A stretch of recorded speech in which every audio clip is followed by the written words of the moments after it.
পাথারকান্দি মাছ বাজারে ভয়াবহ সংঘর্ষ, জায়গা নিয়ে বিবাদে গুরুতর আহত 20, দুজনের অবস্থা সংকটজনক। শ্রীভূমি জেলার পাথারকান্দি মাছ বাজারে জায়গা দখল নিয়ে দুই গোষ্ঠীর মধ্যে বৃহস্পতিবার রাতে এক রক্তক্ষয়ী সংঘর্ষ সংঘটিত হয়। এই সংঘর্ষে উভয় পক্ষের মোট 20 জন ব্যক্তি গুরুতরভাবে আহত হয়েছেন। দীর্ঘদিনের বিবাদের জেরে কথা কাটাকাটি শুরু হওয়ার পর পরিস্থিতি চরম আকার ধারণ করে এবং দুই দল মাছ কাটার দা ব্যবহার করে একে অপরের উপর হামলা চালায়।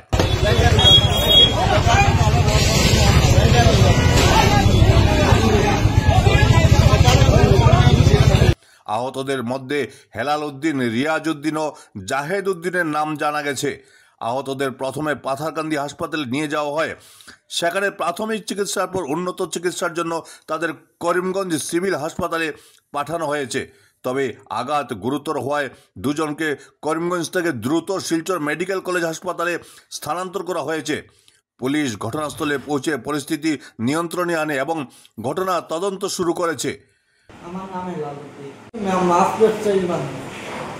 আমি তো জানি না, আমার পিছনে দিয়ে আমি তো একটা ছেলে মাছ কাটিবার দা বুট দাঁড়ালো, যদি আমাদের মাথার চাইতো মারতো, পারছে না, আতো চাইতো মারতো, আইসি ওয়া তো আমার 2-3 সেট মারছে, মারিয়া আমার টাকা আসলো আস্তা দিনের বিক্রি। মাছ ব্যবসায়ী মানুষ তো গড়ে 30,000-এর মতো টাকাটা লিয়ে গেছে। তার বাড়তি যে ছোটো আসলো এই দিন পাল্লার হিল যেটা আছে 200 দিয়ে হিল দিয়ে আমার কাউট মারছে,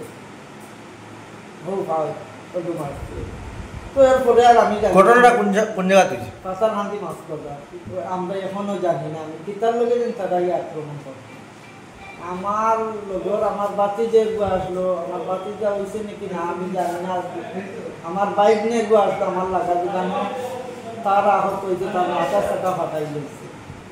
আহত হয়েছেন গড়ে 6-7 জনের মতো, আমার দেখার মতন 6-7 জন আহত হয়েছে। মানে 7টা নাম হইল আমির উদ্দিন, রাজু, আর এর বাদে সুগার, ওগুলা হয়।